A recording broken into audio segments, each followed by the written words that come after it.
Welcome, listeners, to another episode of Listen, Learn, and Love, hosted by Richard Osler. I have another brave guest willing to come on the podcast to share his story as a gay Latter-day Saint. Matt Higinbotham, welcome to the podcast. Thanks. I'm excited to be here.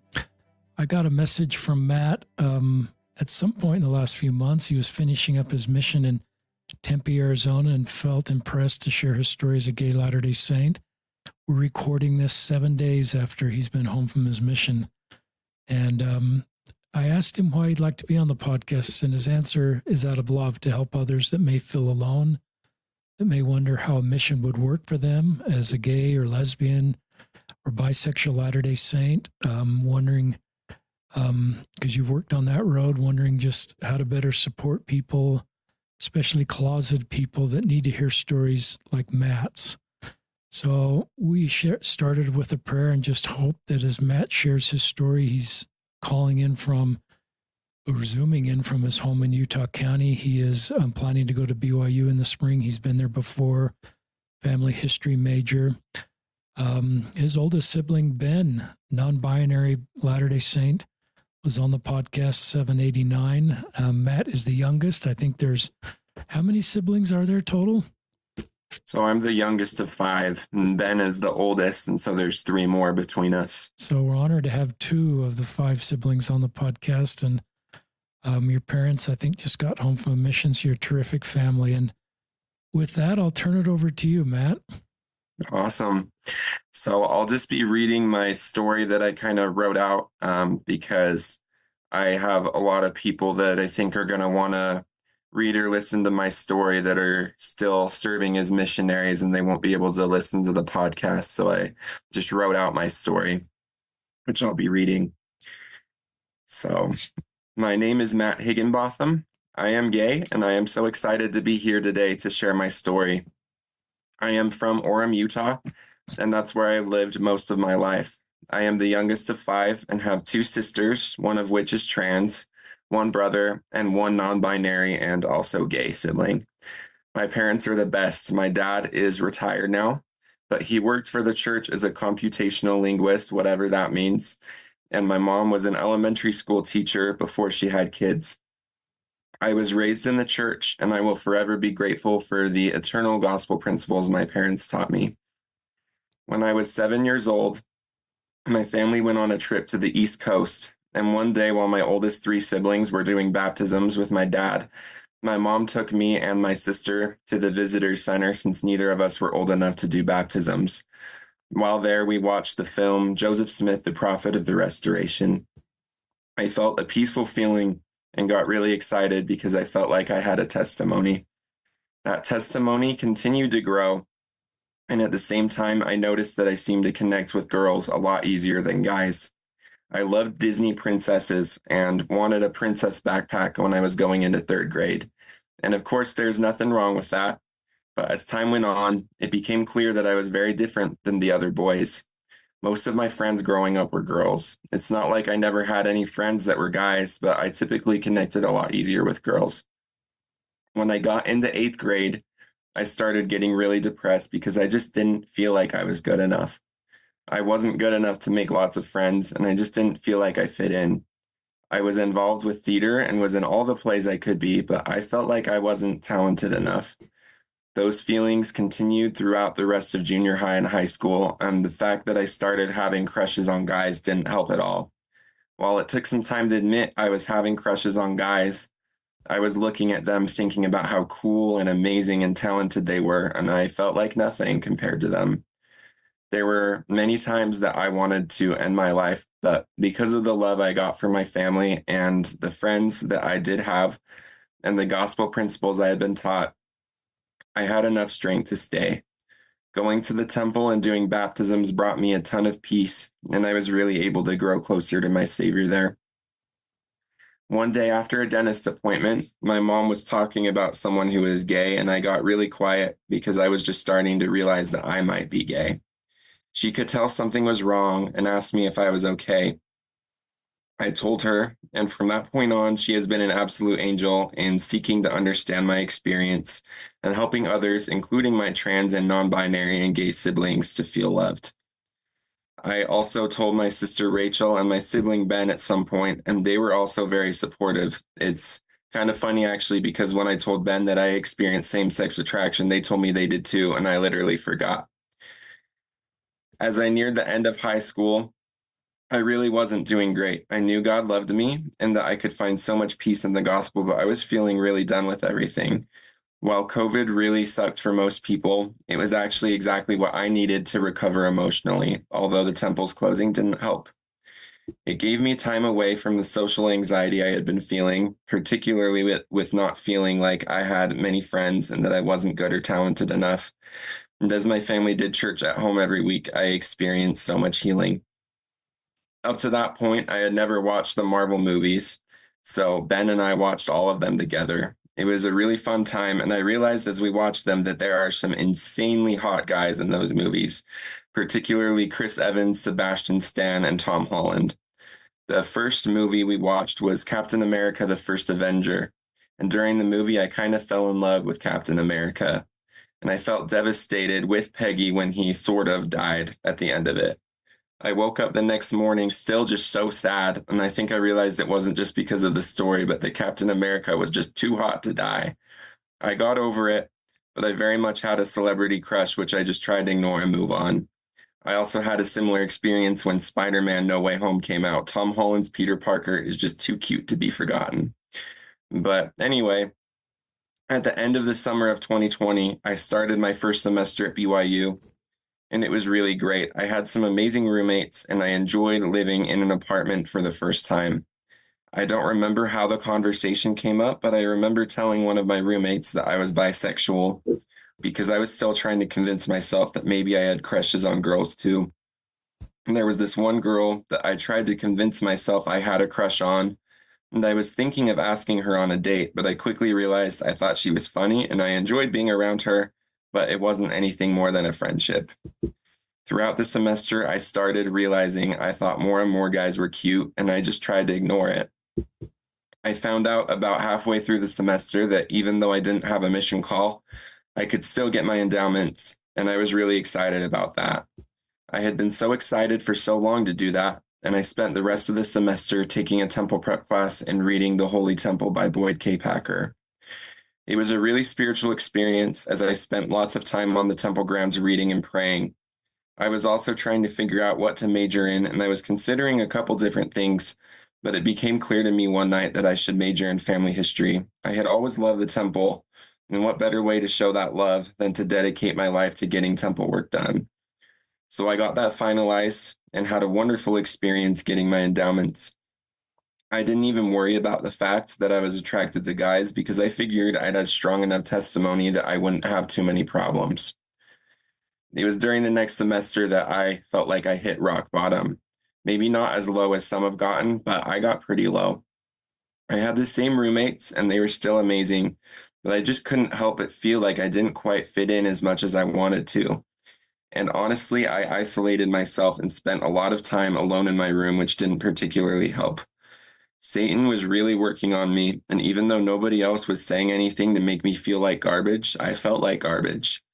Every day I would look in the mirror, and I did not like the person that was staring back at me. Sometimes I would be crying as I looked in the mirror, and I just looked at myself thinking I was so worthless, and I just didn't want to be here anymore. All my roommates except one, and I had 5 roommates, got their mission calls really close together, but I just didn't know how I could possibly serve a mission with my problems with depression. I opened my papers, but I wasn't confident at all that I could serve one. I was truly at rock bottom. Still, I knew God loved me and he wanted me here. A quote I heard at an LGBTQ Institute class once that I love is maybe sometimes we have to hit rock bottom because Christ is the rock at the bottom. And that is most certainly true. I would have loved to spend lots of time in the temple, but because of COVID, I couldn't go in. I found lots of peace as I spent lots of time on the temple grounds, but I was still just not doing good at all. I honestly wasn't thinking a whole lot about my same-sex attraction because I was isolating myself so much that I was hardly ever seeing anybody. But the night that everything changed was the night that the Y was lit up like a rainbow. One of my roommates mentioned that it was lit up like a rainbow, and so I went out to see it just for a second. I honestly didn't give it a whole lot of thought that night, but I think I felt just a little bit of love that night, like someone out there was saying, "You are loved, you are special, and you are worth it." I was in my last stages of denial that I was gay, but I think it was the next day when I saw that people were complaining about how the Y had been lit up. I suddenly realized that maybe I was gay to be a positive voice for both the church and the LGBTQ community. I had never even considered coming out publicly, and I had literally come out to maybe 4 people, but in an instant, I just knew it was time and that I needed to do it. Initially, I just posted on my Instagram story, and I got a lot of responses full of pure love and support. But because I knew my story would disappear, after 24 hours, I realized I should probably make a permanent post about it. But I also realized there was a very important person that I hadn't told yet, and that was my dad. I sent him a text and told him, and his response was very loving. The next time I saw him in person, he said he loved me and that he would be whatever I needed him to be, and that just meant the world to me. Even if he didn't understand, he loved me, and just like my mom, he has been great in doing all he can and trying to understand me and show love. So I made my coming out post and was overwhelmed by all the supportive comments I got. I think coming out publicly was the first time I ever confidently said, "I am gay." I made it very clear in my coming out post that I would never give up the gospel and that I was still planning to marry a woman. I was so confident that I'd be able to do that and that I would never have much trouble in what I considered staying true to my covenants. Initially, it felt so weird to be out publicly, but I felt freed in a way I hadn't realized I needed to be. I started to see myself in the mirror and like who I saw staring back at me. I knew I was different, and suddenly that wasn't a bad thing. One of my favorite memories ever is when me and my roommates went to watch Raya and the Last Dragon at our FHE sisters' apartments. And as we watched, I hugged the Tom Holland pillows in their apartment. One of those FHE sisters, the one who owned those pillows, was obsessed with him, and from that point on, we both connected on how hot he is. After that, my mental health just got better and better. I began to be more confident that I could serve a mission. And while one of my church leaders was skeptical about sending out a gay missionary, another one of my church leaders backed me up. And during spring term, I was getting so close to getting my papers in. But because of the depression I had experienced, I had to meet with family services. And because I was on a new medication and the depression had been so bad, I was told that I needed to wait a few more months to be reevaluated or do a service mission, which would have been a great option if that was what God wanted me to do. But he made it clear to me that I needed to at least try to serve a proselyting mission. I was really discouraged about that. And it just so happened that June came around, and it was my first Pride Month while being open about being gay. And honestly, my first time actually being openly supportive of the LGBTQ community. I remember seeing a picture on a Disney social media page of 2 guys getting married on a cruise ship, and they were both so cute. I was still trying to overcome some homophobia, so that picture made me slightly uncomfortable, but I started to realize I wanted what they had. I wanted to be with a guy, and that was when I realized just how hard not ever dating and or marrying was going to be. And then I started reading the church's stance on same-sex attraction and gay marriage, and for the first time ever, I felt hurt by the church. While there was an emphasis on the fact that having these feelings wasn't sinful, acting on those feelings was treated like one of the worst sins you could possibly commit. And I just felt like it wasn't fair that if straight people pursued relationships they wanted, they were keeping the commandments and they could live with their spouse forever in the celestial kingdom. But if us gays pursued any relationships, we were committing one of the worst possible sins. I don't think I had ever been truly angry at God before, but boy, was I angry. I got a blessing of comfort, but I was just not doing good. The peak of my anger and hurt was on a Saturday night, and I wasn't doing much better on Sunday morning. The last thing I wanted to do was go to church, but my parents had always taught me you go to church no matter what, so I went. My ward at the time was full of RMs, and everybody just seemed so happy. In my mind, all these perfect RMs were straight, and they were going to sooner or later, but probably sooner, find their eternal companion, and be sealed in the temple and have a happily ever after in the celestial kingdom, but I was going to be single and miserable the rest of my life. That was my mindset. I stayed through all of sacrament meeting, but I just couldn't bear to go to second hour. So instead, I walked up to the Provo temple grounds. I laid on some grass on the temple grounds, which was probably a bad idea since I'm very allergic to grass. But I just said an angry prayer in my heart. I was basically screaming at God, but not out loud. This prayer was, why, why? Why do they get to do this? Why can't I do that? Why did you do this to me? Why? And I felt nothing, absolutely nothing. I asked if I could please just take guys, and I got a little feeling that said no. At that point, I was just exhausted, and I just laid there for a few minutes looking up at the sky.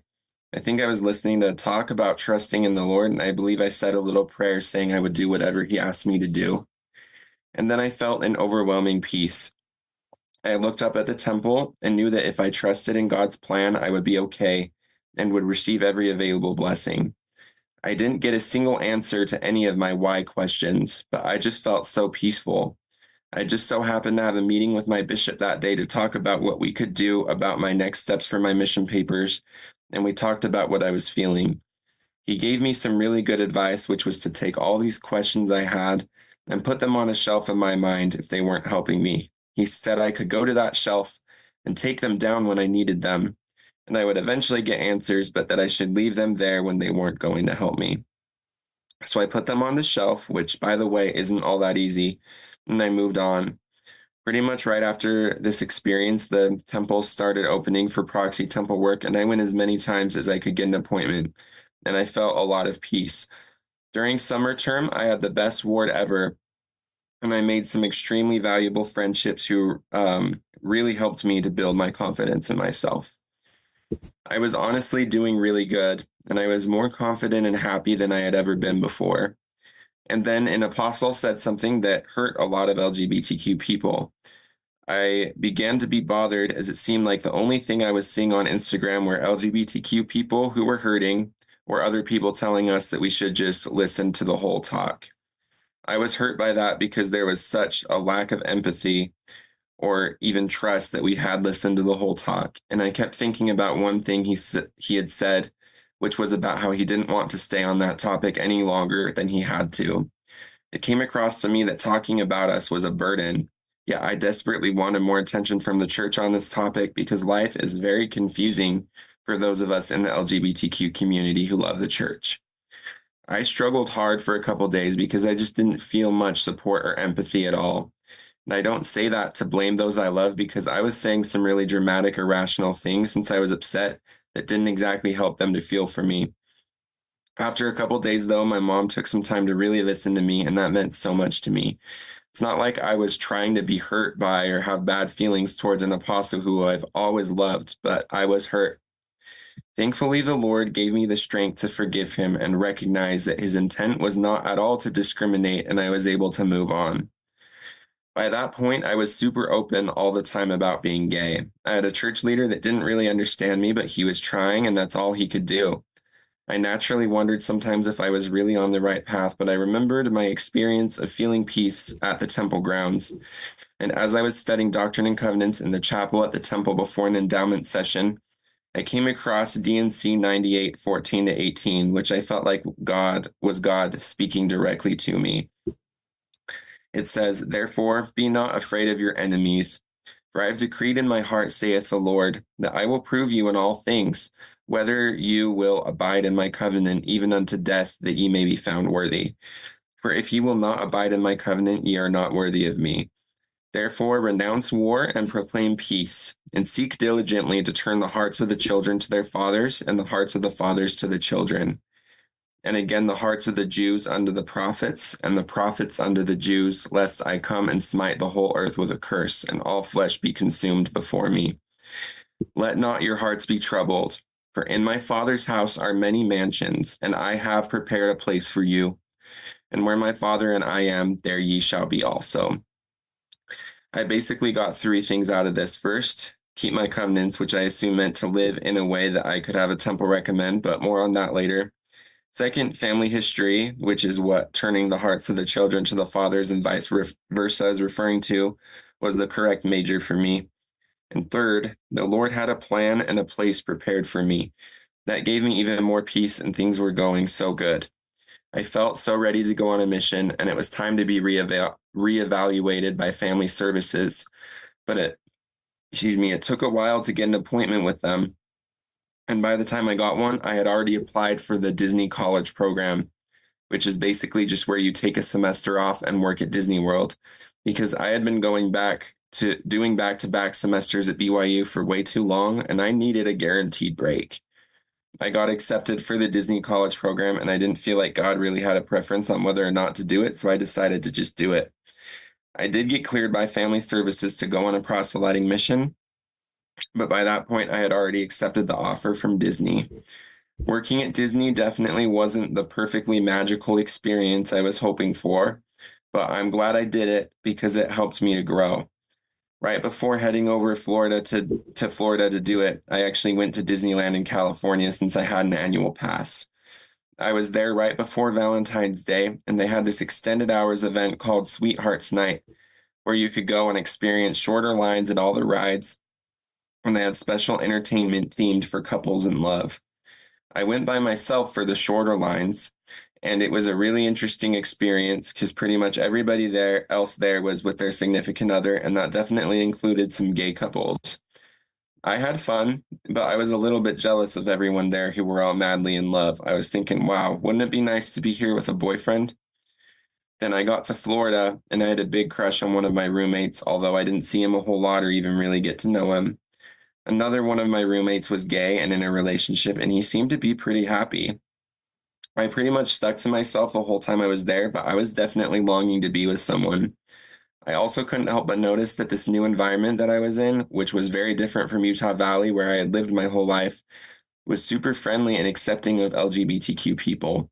Even though I didn't particularly enjoy working for Disney, they made it clear that I was welcome. As I lived in that environment, some resentment started to build up for members of the church in general, especially in Utah, thinking about how nice it was to be in Florida, where most people were very accepting. When I came home from Florida, I immediately started being an EFY counselor, and EFY is actually still a thing. They just have a limited amount of unique sessions. And that really helped me to remove the resentment I had built up. During counselor training, I found out we would be reading the family proclamation with the youth every week. And I was nervous to do that because how could I teach and testify about it when I was struggling with it myself? I brought that up with my training group and told them I was gay, and they just showed pure love and empathy. The counselor training by itself was such a healing experience and a huge testimony strengthener. At first, I was a little annoyed that we weren't supposed to bring up controversial topics, including LGBTQ stuff, which was to avoid contention or confusion at an event that was supposed to bring the opposite. But as I stepped back and wasn't quite as vocal about being gay, I came to realize I had let the word gay define me to a certain extent, and I was more than that. When we studied the family proclamation every week, we only focused on things like divine identity and not so much on the marriage stuff. And honestly, it was a good experience that helped me to not be as upset at what the family proclamation says. I worked with some amazing youth that summer, and I will never forget them or the spirit I felt so strong. After the summer was over, my mission papers finally started to make some progress. I had tried to submit them while I was in Florida, but I had been in so many BYU wards that I was considered a ward hopper, and I had to wait until coming back to Utah to have my bishop, who has always known me, vouch for me that I wasn't sus. Even though I was back in Utah for a lot of the summer, I was running around like crazy for EFY, so I pretty much had to wait until the summer was over to get my papers going. Up to that point, I hadn't worried about if being gay would stop me from going on a mission, because I'd done nothing against church standards at all. But then I started to worry because I heard an episode of what was then called Questions from the Closet, where Shane Carpenter shared that his papers were delayed because he was gay, and Salt Lake told his stake president he needed to ask some specific and kind of odd questions. I started to worry that my papers would be delayed another couple months, especially when it had been a month since meeting with my stake president. After a month, I was asked to go see my stake president again, and since I love to overthink things, I worried that I was going to be told that I couldn't serve because I was gay. It turned out, though, that my stake president hadn't submitted my papers to Salt Lake yet because he was doing everything he could to make sure my papers looked as good as possible before they were finally sent in.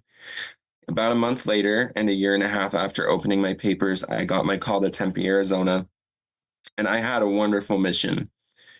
And before I get into my mission experience, I just want to emphasize that just because I'm gay and was able to serve a full 2 years doesn't mean every single queer person who serves a mission should feel pressured to serve 18 or 24 months. Let me be clear, serving a mission as a gay person was really hard. Was it wonderful? Yes. But was it hard? Absolutely. I had made all this progress in coming out of the closet and learning to love myself. And when I went on a mission, I felt like I stepped back into the closet in some ways. Sure, I left that closet door open and shared my experiences with some, but I felt very much in the closet when I had to sit through visits with people where they made derogatory comments towards LGBTQ people, and I didn't feel like it was the time or place to say anything since I was trying to build member trust. I also felt very closeted when I was surrounded by people, usually elders, who were making gay jokes, having no idea there was someone who was gay right there with them. And I felt very closeted when I would want to share my experiences in a lesson, but was too afraid of the reaction of others to actually say anything. I do acknowledge that some of the people who made gay jokes were very loving when I later came out to them, and I found out just how much they didn't actually have anything against gay people. But when that wasn't initially made clear when those jokes were made, it was a very uncomfortable situation to be in. And I can't say I've never made insensitive jokes about other groups of people, so I am not in any way trying to condemn anyone who may have made those gay jokes. And while I didn't really have any issues related to attraction to my companions because I would find ways to distance myself if needed, that is not necessarily the case for everyone. So, with all that said, my mission was wonderful, and I did have some tender experiences sharing that I was gay with people. One of those tender experiences was in my second transfer, where some other elders were teaching this woman who was married to a member, a man, and was so close to being baptized, but she was concerned about what the church would teach her kids about LGBTQ people and how to treat them. These elders asked me to join a lesson so she could see there were members that were part of that community. I shared my story with her and testified that while people aren't perfect and we don't have all the answers, Jesus Christ is perfect and his church is true and teaches to love people no matter what. The spirit was so strong, and she did end up getting baptized. During my fourth transfer, my companion and I met someone who was gay, and as we got to know him, I told him I was gay and was able to relate with him. It wasn't long before I was transferred, but I think we helped him feel loved, and he was thrilled as we let him play the organ at the church. He even bought me and my companion, and also the elder who replaced me in that area, some flamingo shorts, because that's what he was wearing when we met. I stay in contact with him, and I'm so glad I was able to meet him. A few transfers later, I served in a ward for literally just 3 weeks, and during that time, we taught someone who had grown up a member of the church but had his records removed and dated guys for a while. He had an experience that made it clear that he needed to come back to church, and while I wasn't there long, I was able to relate to him and help him feel understood by someone. And then a few transfers after that, we were teaching a lesbian, and I got to share my experience with her and testify of God's love. She was about to be baptized and ultimately decided not to, but I was so happy that I was able to relate with the pain and confusion she was feeling and show her some love. Most of the time, I didn't even think too much about the fact that I was gay, but there were a couple times throughout my mission that I spent maybe a few days focused on it, and also I thought about it quite a lot the last month or two. The first time I found myself thinking about it a lot was at the beginning of my second transfer when President and Sister Oakes gave a YSA devotional and talked about the two great commandments in relation to LGBTQ people. I actually didn't really have a problem with anything they said, but let's just say that afterwards somebody said some comments towards gay people that were pretty hurtful, and my amazing trainer could tell a couple of days later that I needed to talk about it. After talking it through with him, I felt a lot better. And then probably about a year later, I was at a devotional where a sister missionary shared about her traumatic childhood experience bouncing around between her parents and foster care. She dealt with so much trauma and did not receive the love she deserved. Eventually, she was adopted by loving parents, and her faith in Jesus Christ is very strong, which is what got her through all that. As she shared her story, the Spirit spoke to me very strongly, saying that I could provide a much more loving home for some kids and treat them way better than this sister missionary, along with so many others, had been treated. Even if I was just a single father, I could provide a loving home for kids who needed one. A few months later, I thought about this a little more and wondered, wouldn't it be better to have two parents than just one, even if both parents are the same gender? I was thinking about how it would make so much more sense to marry a guy that I could have a genuine relationship with and fully love than to marry a girl where the relationship would seem forced or fake in some aspects. And together with this guy, we could adopt or foster kids who would need a loving home. I also began to ponder the fact that the scriptures really don't talk a whole lot about homosexuality. And where they do talk about it, people usually ignore or misunderstand the context. Like, for example, the homosexuality in Sodom and Gomorrah was about some real creeps, not guys who were just looking for some genuine relationship. I thought about people who have such strong faith, like guys who have such a strong faith and had actually felt guided to marry a guy. The conclusion I came to over those few days was that maybe I didn't know 100% that I would never marry a guy, but I did know 100% that I would always do what God wanted me to do. Based on prior experiences, I had blocked myself off from any possibility of dating or marrying guys and told myself that couldn't possibly be part of God's plan. At this point, I simply decided to open myself up to any and every possibility and not put any limits or expectations on God's plan for me. If he continued to ask me not date guys, I would do what he asked. But if he told me it was time to start going in a different direction, I would be open to taking another path. Just simply open. Then a few months later, right before Christmas, which was just a month and a half ago from this recording, I saw a Facebook post by one of my EFY session coordinators from when I was a counselor in 2022, and it was his 1-year anniversary of dating his boyfriend. He posted pictures of them together, and I couldn't help but notice just how happy they looked together. I couldn't possibly say their relationship was evil. It was clearly good. And I once again started to think about how much I wanted that kind of relationship. And because I was in my last transfer, I felt that it was time to start considering what I wanted to really do about dating when I got home. I began praying a lot about it, like a lot. I made it clear in my prayers that I would do whatever I was asked, but to guide me to the right place. After one particular prayer, I remembered about a story I had opened months earlier that a recent RM had posted on Facebook. But when I initially opened that story, I didn't have time to read it and honestly forgot all about it. But months later, after finishing this prayer, I just randomly remembered it and read his story. A couple days later, as I was doing my plan, which is an online course missionaries who are going home soon take to set goals and make plans for returning home, I suddenly felt a crazy inspiration that I needed to be as involved as possible with the LGBTQ member community when I got home. I thought maybe this was why I was inspired to open that guy's story a couple days earlier so I could connect with him and others like me.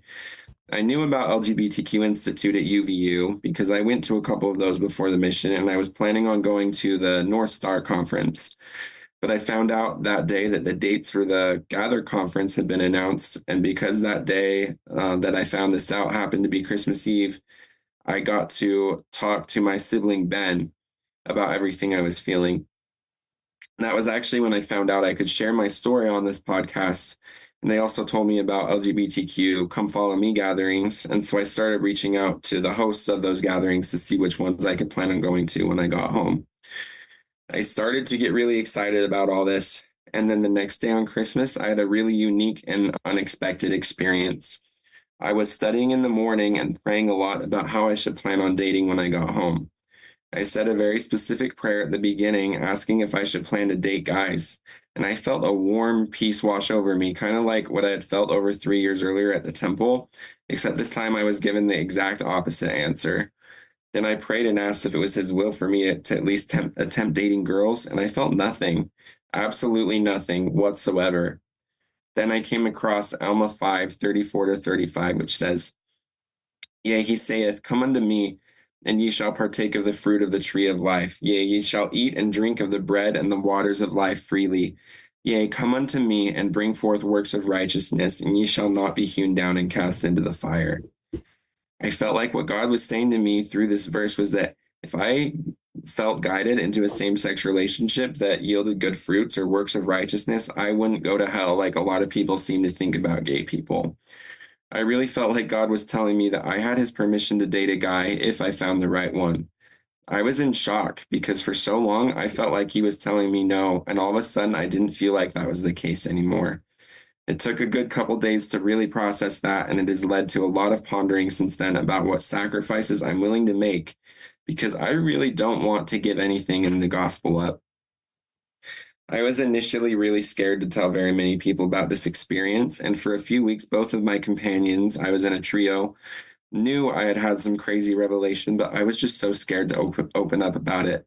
In the past, when I came out to people, I had said I wasn't planning to pursue a same-sex relationship, but now I was starting to open up to that possibility, and I was terrified of judgment. But one day I decided to open up to them about everything, and I was fortunate that they were both super loving and understanding and made sure I knew they trusted and loved me, and that meant everything. A few days before coming home, I felt like God spoke to me again as I was reading Moroni 7:13, which says, "But behold, that which is of God inviteth and enticeth to do good and to love God and to serve him is inspired of God." And then in verse 15 it says, "It is given unto you to judge, that ye may know good from evil." I felt like God was once again telling me that if I choose a relationship that is good and where Christ is at the center, it's going to be okay, and it is given unto me to make that judgment. With all that, I never had any issues being open with my mission president because he was always so loving and would always validate what I was feeling. I shared my experience with him, and as the end of my mission approached, he told me we'd have a deep conversation together about my next steps with dating, and he asked me to be prepared to share my thoughts on it. As I began to think about how to go into that conversation, there was a personal study where I just felt like there was something I needed to do besides my normal Book of Mormon, New Testament, and preach my gospel study. I didn't know what that was, but just for context, missionary phones block out pretty much anything. And so while it would have been nice to listen to podcasts like these, it wasn't an option. But I had Facebook, and I felt prompted to see if there were any videos posted on the Questions from the Closet or All Out in the Open page. And there was one, which was when Charlie Bird first talked about his experience falling in love with a guy. I thought I had listened to that episode before my mission, but as I watched this video, I realized I definitely hadn't listened to or watched the full episode before. And I don't know if I've ever felt my feelings validated as much as I did watching that video. While I obviously hadn't fallen in love with anyone, I related with Charlie in just about every other way. He talked about how he had friends getting married and how he longed to have what they had, but it felt like that was taken away from him. He talked about how he felt like God wanted him to make a choice and wasn't telling him he absolutely couldn't date Ryan. He talked about committing to keep the BYU Honor Code, which prohibits same-sex behavior, which is exactly the situation I'm in these next couple years until I graduate. And he just said everything in a way that seemed to almost perfectly describe me. And the fact that that particular episode, out of all the episodes that have ever been published, was miraculously accessible to me on my missionary phone, said to me that God was aware of me and that I wasn't alone. My interview with my mission president was good, and he just counseled that I always have Christ at the center and said he will always love me no matter what I choose, and that, of course, meant a ton. While feeling like God has told me that dating guys is an option now, it has still been a difficult thing to reconcile. As a missionary, I taught people so many times about the importance of following the prophet, even if what he says doesn't make sense to us at first, because he is in direct communication with God. And I truly do believe that Russell M. Nelson is a prophet. I also love the temple so much. In this story, I have brought up the temple over and over. I really don't want to give that up. I have also made covenants there, and as I've pondered about that, I've realized that my temple covenants are much more than just staying away from a same-sex relationship. The law of chastity isn't only about gay marriage, and the temple isn't only about the law of chastity. I covenanted in the temple to make the sacrifices I'm asked to make, give all that I have to the church, be obedient, live the gospel of Jesus Christ, and be morally clean. And I will always strive to do all those things. I don't know why God has just started to tell me dating guys is an option when that is the complete opposite of what I've always felt like he's been telling me. Maybe he wanted me to feel fully committed to every commandment I've been taught in order to be the most effective missionary. I don't know. But I do know the place I was in the summer of 2021 when I felt peace on the temple grounds was very different than the place I'm in now. At that time, I still had a while before even starting my mission, and dating wasn't really necessary yet, but now it is. And maybe another possibility is I won't find the right guy anyway, and God just doesn't want me to feel restricted all my life. I don't know. But the bottom line is I don't know what's going to happen, and that's scary, but it's okay as long as I always do what I feel is right and live the best way I know how. And right now, I am absolutely staying in the church. I honestly don't know if I'm ever going to date girls. Right now, actively dating girls doesn't feel right, but I'm still open to it if at any point it feels right. And dating guys is something that I've obviously started to open myself up to. And I'm sure somebody hearing or reading this is going to be thinking, you can't just get as close as possible to breaking the commandments without technically breaking them. So you shouldn't even date guys at all. And that's something I've told myself over and over, thinking about how you don't just get as close to the edge of a cliff as you can without falling, because that's super dangerous. But if Jesus Christ is there with me, helping me make those decisions, I fully believe that if I fall off that cliff, he will be there right there to catch me. In admitting that I have started to consider dating guys, I am honestly really scared of losing friendships and letting people down, especially those I met on the mission who didn't even know until now that I'm gay. And when I initially came out, I feel like I had a lot of support, but I feel like a lot of that support was conditional on not pursuing a same-sex relationship. I've had people tell me I'm just so inspiring because I stay in the church and don't date guys. But what if that changes? What if suddenly I'm not the perfect gay member who never does anything that anyone would consider breaking his covenants? I know all things God commands us are possible, and if I truly feel that He has commanded me to continue on this path I've been on, I will stay on it. But if I feel like He needs me to change lanes and take a different path, I will. And I know He doesn't always give direction on all things, so if I don't feel particularly bound to one path or another, I'll use my best judgment. And as I live that way, I just cannot believe that I will be punished or condemned by God.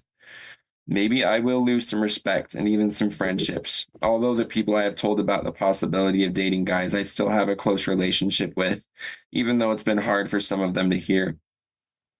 I will always do what I feel is right. Maybe that's marrying a woman and raising a family together. Maybe that's being a single father adopting kids. Maybe that's marrying a guy and raising those kids together. I don't know. But right now is a critical part of my life because I literally just returned from my mission a week before recording this, and now I have to move forward in some direction. For now, I am planning to attend all the Come Follow Me gatherings for LGBTQ people and also go to the North Star Conference later this month and be a counselor for the Gather Youth Conference and FSY this summer. I am also working on generally being more confident in myself. And I came to the realization recently that I have never really cared much about my personal appearance because of a fear of other people being attracted to me or oddly enough, even being attracted to myself. I'm trying to set those fears aside, and I'm beginning to experiment with new hairstyles and clothing and trying to go out of my comfort zone to meet more people and find the people I need in my life and those who need me. Now that I'm home from my mission, I feel so much more free to talk openly about this aspect of my life without holding back. So that's where I'm at in this moment. Some might say I'm making too big of a deal about being gay and that I shouldn't make it my whole personality. And I acknowledge that at times maybe I have let the word gay define me a little too much. But I would just point out how much straight people's personalities have to do with the fact that they're straight. And I'm not saying that's a bad thing, but their families are super central in their lives and define a lot of who they are. A very common question I've heard is, who is your celebrity crush? Or as a missionary, do you have a girl waiting for you? Or even which sisters do you have a crush on? As a gay person, you can't answer those questions or sometimes even talk about your future plans without being gay being extremely significant. People wouldn't have to make being gay such a big deal if it was generally accepted or expected. But because it's a taboo topic sometimes, especially within the church, it's really easy to give fake answers to those questions and suppress your true feelings. And most of the time, people don't notice. I can't tell you how many times I've lied and said Emma Watson is my celebrity crush when she most certainly is not. Or how many times I was asked as a missionary if I had a girl at home and I said definitely not, followed by some comment from someone about how there just had to be somebody. And the couple times I was asked which sisters I had a crush on and I said none, I kept being pressured to say somebody as if there wasn't any possibility that I wasn't attracted to some of them. As President Nelson has said, the most important identifiers are child of God, child of the covenant, and disciple of Christ. And I absolutely agree with that. But the fact that I'm gay really is extremely significant in my life because it very much affects the way I live my life and the relationships I have. For anyone who has made it this far, thank you so much for taking the time to listen to or read my story. If anyone who knows me and is listening to or reading my story and feels uncomfortable or surprised, please know I am the same person you have always known, and Jesus Christ will be at the center of my life no matter what. I'm not looking for advice because plenty of people with different opinions like to try to give me advice. But if you have any questions, I'm happy to answer them. This topic can be uncomfortable and awkward, but these conversations need to be had. If you feel bad because of a comment you made, I forgive you, and I'd be happy to have a conversation about it. My goal in being open about this is pretty much the same as my missionary purpose was, to invite others to come unto Christ. There are people like me who need to feel loved and understood, and I intend to play even a small part in helping that to happen. Thank you so much. Thank you, Matt. I'd skimmed his outline that he just read for us the other day, but just hearing it from Matt, just deeply moving. This is a sacred space, and I'm just honored, Matt, that you would share your story here.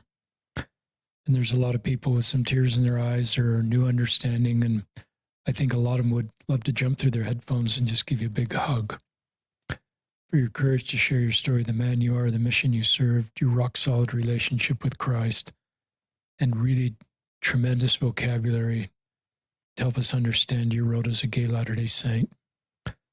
In the show notes, I'm going to make some comments. I wrote down like 13 things that jumped out at me. But I want to go just, some people will want to reach you in the show notes. What we put in the show notes so that people can find you. I don't know if you want to put your Facebook, your Instagram, your email. Do you just want to tell that verbally now so people can look to the show notes? Yeah. So I have Facebook and Instagram. Facebook, Matt Higinbotham. Instagram, it's Matt Higgy, MATTHIGGY 134. And my email is matt.higgy234@gmail.com. And I'm always happy to talk to anyone or have anyone reach out to me. I'm always happy to talk about this kind of thing, even if it's kind of hard sometimes. So we'll put that in the show notes, and I just people want to talk to you, and you'll continue to serve in helping others. This is what I wrote down, listeners that are kind of your regular listeners, just things that popped out for me, and I'll just kind of read them, and they may be different than things that popped out for you. Well, the first thing is that there's a LGBTQ Institute class at UVU. So sometimes that came really natural. You mentioned that twice, but I look for things, some people want our doctrine and policy to change, and I'm open to that, but I'm not advocating for that. But then I kind of look for what can we improve within our doctrine policy to bring better support to queer Latter-day Saints. And that UVU LGBT Insta class is one of them. I hope that can be scaled across the whole church. I've had the chance to present there once. And when you just talked about how helpful it was to you, I just thought to myself, wouldn't it be wonderful if that existed church-wide? The next thing I noticed is how much the Y Mountain Lit Up meant to you, even though you weren't really fully out to yourself, and the people that were brave enough to, and they took some heat for that, but just how much it meant for you. It makes me recognize our role as allies, listeners, to step into uncomfortable spaces and I guess risk arrest. I'm not inviting people to get arrested, but that's a risk of lighting up the Y. And I didn't participate in that. Maybe I should have, but I recognized for you how much that meant for you. Then I loved, and I'm going to go back because this is all written in front of me that Matt just shared, your dad, and you give credit to your mom and dad equally. But here's what you wrote, and I'll just read this back. The next time I saw him in person, meeting your dad, he said he loved me and that he would be whatever I needed him to be, and that just meant the world to me. What a home run response from a dad to not make this about him. He's probably got to process this, but just those words that he would walk with you and be the dad you needed him to be, and maybe that inferred change that he had to do, but I thought that was just terrific. You do an incredibly great job of talking about the unfairness of being gay in a really thoughtful way. I'm going to read something you said. I felt hurt by the church, but there was an emphasis on the fact that having these feelings wasn't sinful. Acting those feelings was treated like one of the worst sins you could commit. And I just felt that straight people could pursue relationships they wanted and were keeping the commandments and could live with a spouse forever in the celestial kingdom. But if us gays preserved a relationship, we were committing the worst possible sin. So I think that's just a fact, even though it's uncomfortable perhaps for some. It certainly was for me when I stepped in this space. I recognized discomfort as part of my process to understand someone else's road. So I think you did a really good job of articulating that. Matt, when I was at your age at BYU for grad school, I was probably a little older because I went undergrad somewhere else. That's where I found my wife. And I had a path for me. And I could fully participate in the church as I married my wife and got on with my life. And I recognize it's different for you. And so I just sit with you in the complexity of that.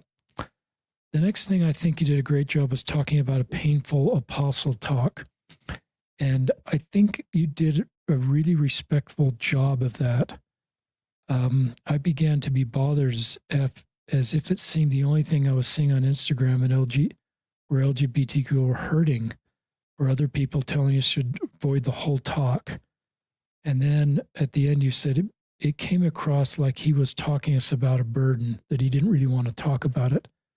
And then you give him grace that he's doing the best he can. But my younger self probably would have been critical of you talking negatively about one of our church leaders. My older self just recognized that's my role as a disciple of Christ, is to validate your pain, even if I don't feel it personally. And that's my job as an ally. So I think you did just a great job of, and when we know better, we do better. And sometimes people need to point out something that's hurtful from us. We had a guy on the podcast, Tyler Johnson, who wrote a book, a Deseret Book, When Church is Hard. And he's a doctor. And one of the things doctors do is they focus on the pain in the body. And it helps them understand that's something that needs to be addressed. And so I thought it was a great analogy for you feeling pain. Pain to me, like a medical standpoint, then, it's something that's hurting you, that even if I don't feel that pain, it wants me, because of my responsibility as a disciple of Christ, to understand your pain and do what I can do to address that. And I'm not giving you a chance to respond, but I will. I loved you were an EFY counselor. It just seems like in your DNA to be out teaching and serving and lifting. And I loved, you being open, but you couldn't talk about LGBTQ stuff. I loved just talking about the proclamation on the family. And we have that up in our home, listeners. It's in the next room over, and we believe in that, but it doesn't answer a lot of questions. It doesn't tell Matt how to live his life. It just may, like Matt shared so articulately, remind him what's not possible for him and powerless to change it. So it can be triggering. And so, but I love the way you netted out that you focused not on the marriage part, but you focused on the divine identity part. So I've had Sunday school teachers ask me, how should I teach the proclamation? Because they recognize it could be triggering for some people. And I thought that was a great way you're handling that. The next thing I wrote down is really good job of articulating what it was. First of all, just incredible admiration for your willingness and then ability to serve a mission, and having to work through things that perhaps a straight missionary didn't have to work through, like family services and some of these yellow flags around you that make you wonder if you really belong or wanted, and the courage to navigate through that. I love that you went to Disney and had some separate experiences. But then I recognize here's what I wrote, Matt, is that you had to go back in the closet as a missionary. And here you are, learn to love yourself and accept yourself. And that helped me understand. And I think people potentially serving missions, just what it's like to be a missionary. And then even though you're in the closet and you couldn't, always be the ally that stepped forth to deflect the derogatory comments because you're in the closet. I love these experiences you had because you were open. And that one time where they invited you to teach an investigator because they knew you were gay, I think, and looked at that as a positive thing. So I think you did a great job of navigating just being a missionary. And it's our job of allies. If you're going on a mission and you're straight, you need to figure out if there's LGBTQ missionaries around you. I don't know how to do that. Just say kind things about everybody, maybe proactively say kind things about gay people. But then one of your jobs as an ally is to set forth and take the stones. So if there's gay jokes, Elder Minor talked in the podcast, Straight Missionary in Oklahoma. The mission president said, what do we need to do to improve as the body of Christ? Because we want, and he just stood up and said, quit making jokes about gay people. And Elder Minor, that's been part of our podcast and was in my first book, but that's what, if you're straight, you need to do in every circle you can is, we need to take the stones and we need to do the work. And if there's gay jokes going on, we can't just put our head down and wait for a queer person to say, that really hurt me. We need to take those stones. So the next thing on my list is, you talked about this investigator. And I wrote that down and she did getting baptized. So now I'm going to go to my next thing. It was, I wrote down here how great your parents are. Oh no, it's a different comment. I love that you recognize you can be a terrific parent. As a single parent, as a parent in a mixed orientation marriage, if you end up marrying a girl, which I think you left the door on just open just a slight amount, or if you marry a guy. I agree with that, Matt. The things I see in healthy marriages are love and commitment to each other, trust, and just a focus on creating a safe environment for kids. And I think 20 or 30, 40 years ago, we used to think that kids growing up with parents of the same sex, and maybe we think that now, it leads to a bad outcome. And there's probably some stories where it has, but there's lots of stories of straight parents having bad outcomes because of the nature of their relationship and their parenting skills. So it's more nuanced. And I totally agree with you that you can be a terrific parent. And then I just wrote down, without any direct reading of any of your outline, personal revelation. This is one of the finest podcasts of Elder Higinbotham, getting personal revelation for his way forward. And in the past, I probably had a feeling for how people should get personal revelation, and would it be consistent with what I thought was best for them? And I've kind of let go of that, listeners. I've just tried to own the words personal revelation, and my job is not to get personal revelation for Matt. And I recognize that queer Latter-day Saints, have to get personal revelation for their best path forward. And if it's different from what I think or hope or even the prophet is inviting us to do, I just leave that at the feet of our Savior and my imperfect understanding and say, I will walk with you. And then I wrote down in number 11 is just my notes, listeners. And you kind of transition. So I'm honestly really scared of losing friendships and letting people down, even those I've met on my mission who didn't know I'm gay. And here's your great heart of just love and caring for people and the complexity of your road. And one of the things I've done is I invite us all to just not have what I would call agenda-based or conditional-based love. I'll just love you, Matt.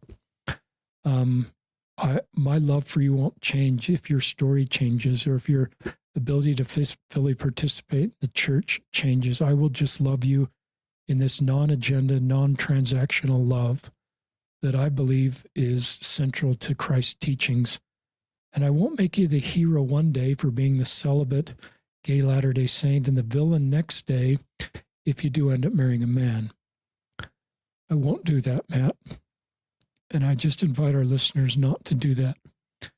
And I think our job is to love. His job is to save. And our job is to let all that, let's feed your Savior's feet. And I love the story about your trio at the end where you opened up to them about how you're feeling. And their response is terrific. I don't think they sold out our doctrine to do that. I think they honored our doctrine to love everybody and everybody feel belong and hope and honor the personal revelation you're receiving. You're also in the middle of your story. So sometimes someone will come on the podcast and they'll kind of be the end of their story. And they've sort of decided one of these forks in the road that you face. Are you going to be celibate? Are you going to mixed orientation marriage? Are you going to be same-sex marriage? But I think your story is really powerful because you're still in the middle of your story. And a lot of listeners probably are, and especially those in your teens, 20s. And I just think you're in a really good spot to write your story, Matt. You're past the internalized homophobia. You've accepted who you are. You recognize God loves you. You've served this mission where you've learned so much about the character of God and the goodness of you. So I like people to write their stories when they're in their best spot and they're not writing out of fear or bitterness or a reaction to a difficult church talk or other things that can be triggering as a gay latter-day Saint. To me, you're writing your story when you're your personal best, and it's intentional, it's thoughtful, and I just think you're in a great spot. And you know you don't really need to come to these forks in the road for a couple more years as you're working your way through BYU. So I just think you'll continue to be the very best Matt Higinbotham you can be. And when it comes time to write your story, on the celibate note, listeners, and I'm talking a lot, I think it's better when someone really feels called to be celibate. They really feel personal revelation that this is, I'm not inviting you to do this, Matt, but I think forced celibacy can lead to suicidal ideation and just this hopelessness.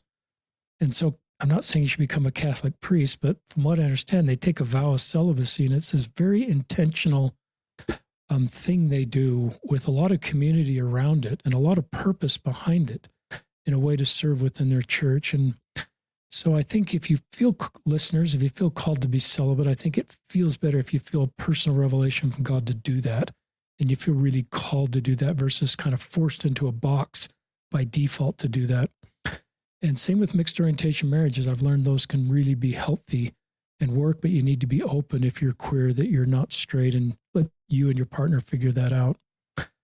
Now I'm going to turn it back to you. I said a lot. I said like 15 minutes, but I just thought your podcast was terrific.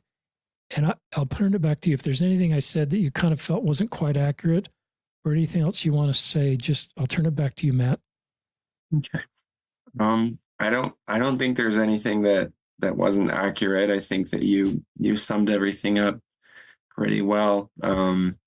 You're totally right. I'm definitely right in the middle of the story, trying to figure out what I'm supposed to be doing now. And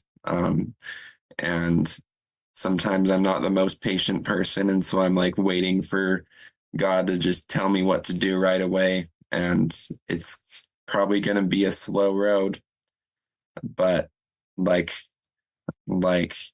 you were saying, and like I was saying, just making sure to keep Christ at the center and do the best that I know how and do everything I can to receive personal revelation. I know that it will all work out. Talk about, it's a great answer. Talk about, I agree with you. And I don't think you talked about the word suicide at all, but I think you talked about tougher days. Talk to your younger self in your darkest days. This is you talking to others that are really in a tough spot, maybe even considering suicide. Now, what would you say to your younger self on your darkest days? Mm-hmm. I would say it's okay to be different, because a lot of those times when I was having suicidal thoughts, when I wanted to end my life, didn't want to be here anymore, a lot of times it was because I felt like I wasn't good enough, or I wasn't just like everybody else. And I guess I should mention that like I had suicidal thoughts for several years, but I really haven't had them ever since I came out. And of course, it's been hard, like trying to figure out where I'm supposed to go next with my life. And there is this kind of attitude sometimes in the church where if you're gay, you won't be gay in the next life. And that's definitely not a healthy way to think about it, because I know for others that can lead to suicidal thoughts. But I know for me, just being able to accept myself and know that I'm different and that's okay, that has really helped me to be able to love myself more. And so if I was talking to my younger self, I would say it's okay to be different. Don't worry about trying to be just like everybody else. They're them and you're you. Great answer. And talk about, you brought up, do you think you'll be straight in the resurrection? And talk about why telling everybody they'll be straight in the resurrection may increase the risk of suicide. So I mean, I don't know if I'll be straight in the resurrection. I don't think any of us know for sure what's going to happen. But I don't know. Something I think a lot about is President Nelson's talk in conference. I think this was October of 23. He talked about thinking celestial. And I think a lot of people think about that like, I don't know, you can't can't be in a same-sex relationship because you've got to have this eternal perspective that you're not always going to be gay. But I've kind of started to think about it more like thinking celestial, that I don't know how everything is going to work out, but I know that it is going to work out. And so I know I'm gay right now. I don't know if I'm going to be gay after I die, but if I do everything I can to follow God and have Christ at the center of my life, it's all going to work out in the end.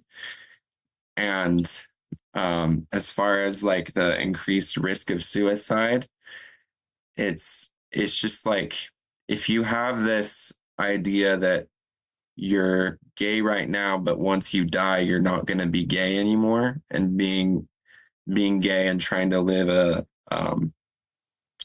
life in the church where you can fully participate.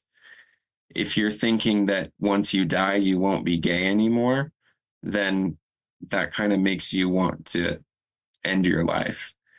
And like I said, I haven't really had that issue personally, as far as wanting to end my life for that reason. But I know that there are a lot of people who do, and that's not just with being gay. That's also with, being trans. Anyone in the LGBTQ community. Just if there's this idea that being part of that community is a problem that needs to be solved, then when this life is over, it's going to be solved. That's a really dangerous way to think about it and to tell people. Well said. I remember back in a church meeting, I was teaching Sunday school 10, 15 years ago, and this topic came up, and I said, well, everybody will be straight in the resurrection. And then I recognized just what Matt's been teaching us, that may be really not helpful for some people.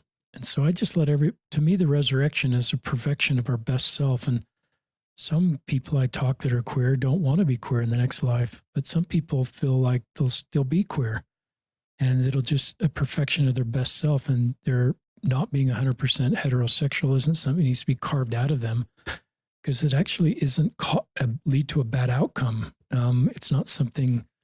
So everybody's going to have a little different feeling there. And it's my job as an ally not to tell everybody how they should feel about the resurrection, but create space, and so that everybody's going to feel a little bit different. This is also an incredible podcast about, the temple, scriptures, prayer, revelation, all of your answers. The formula you keep going back to is the formula. And I just think that's that's great for all of our listeners to continue to do that. Sometimes if you're not feeling good about yourself because you're queer, it's harder to feel like praying to God, because you think incorrectly he's just unhappy with you because you're not straight. And so I think God loves you, listeners. And even if you're working on your sexual orientation, your gender identity, He loves you. I have to think everybody's created as intended. No one should look in the mirror and think some part about them is a mistake. I don't think that changes church doctrine or church teachings. Just puts everybody on the same moral footing that they're equally loved by our heavenly parents. And you've done such a great job of taking shame out of your life. You haven't mentioned that word, but your spiritual journey and all the work you've done. I even liked when you said, I'm experimenting with, I think I'm paraphrasing now, I'm experimenting with new clothes and new hair styles. And I thought, that's really cool. That's a sign just of Matt's confidence in who Matt is. And he doesn't need to fit into a certain mold or a certain stereotype. He's going to just do what it works for him. And I'm going to be grateful that Matt continues to do that. So I think you have a great life ahead of you, Matt. One of the things I've noticed is just younger LGBTQ Latter-day Saints seem to be more confident in who they are at an early age. And the internalized homophobia or transphobia seems to be slower or easier to get out of their system, and they can talk like Matt does. And I think of some of Charlie Bird's work, and one of the things he talks about is expanding the borders of Zion. And you're nodding your head because you understand that concept well. And so to me, expanding the borders of Zion is helping queer Latter-day Saints feel like they belong, they're needed, we're actually better off with them. They can, just like the examples you shared on your mission, we can reach more people and help them to feel the love of God in Christ in our differences at times, and use those differences, like Elder Cook talks, opposite diversity and, oh, I'm paraphrasing now. I better not do that, so I won't paraphrase Elder Cook because I'll get it wrong. And I also talk a lot about the gathering of Israel, that what you did on your mission in Arizona was gathering people, but also what we need to do as a church is gather LGBTQ Latter-day Saints by helping them feel love and acceptance and no jokes and nothing to have them feel like they're not welcome, or that even showing up at church might put them in an unsafe environment because of what they might hear. And so you give me hope, Matt, for the future. And just wish I'd reach out to them, just give you a hug and tell you how proud I am of you for the mission you've served, the man you are, and the life you have ahead of you, and the people that you've helped by with your courage to come on the podcast. Anything else you'd like to say, Matt? I think the only thing that's come to my mind as we've been talking is, I spent a lot of time talking about how peaceful and wonderful the temple is. And I guess I should also mention that sometimes the temple can also be a place of confusion, and it's a place, like, it's okay to feel that way. I know for me, a lot of times when I'll go into an endowment session, and at the beginning, they're I don't want to say too much, but they're talking about Adam and Eve and, man and woman. And that's kind of confusing and difficult to be there. And I know a lot of queer people have a hard time going there. And I know for me, usually by the time I get into the celestial room, I'm feeling a lot more peaceful. And so I guess that's just something I would add, is that it's a peaceful place for me. And that doesn't necessarily mean that it's the most peaceful place for everybody, but I've found a lot of peace there as I've, I guess, looked beyond the Adam and Eve and really sought my own personal revelation and guidance. And that's what's brought me that peace. It's great. I love you talk like that. And we will sign off. I don't know if your parents will listen to this, but this is a payday for you as parents for the great job you've done and the credit that Matt's given you. It sounds, and just your love for Matt and this incredibly mature, remarkable, thoughtful young man you've raised. And so I will sign off. I have a way of not signing off and just keep talking that I'm trying to get away from. So this is Richard Osler and Matt Higinbotham. I'm signing off for another episode of Listen, Learn, and Love.